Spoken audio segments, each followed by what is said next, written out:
কতদিন আছিলেন? 2 বছর। ও এখানে খুব চলে হ্যাঁ স্মৃতিসৌধের সামনে?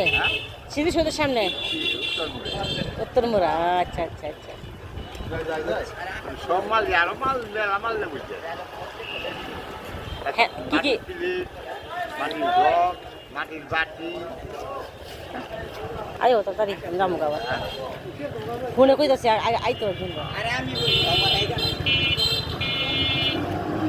আর একটু ভালো মনে প্লেট নাই ভাত খাওয়ার? চলতো না একটা প্লেট মাটির প্লেট? ও নবীন নবী কি পুরো ফ্যামিলি নিয়েছিলেন? ছেলে চাকরি করে থাকি কাম করা ছিলেন তারপরে আসছিলাম বললো বলবি কিছু তারপরে গেলাম বললো 3 টাকা করে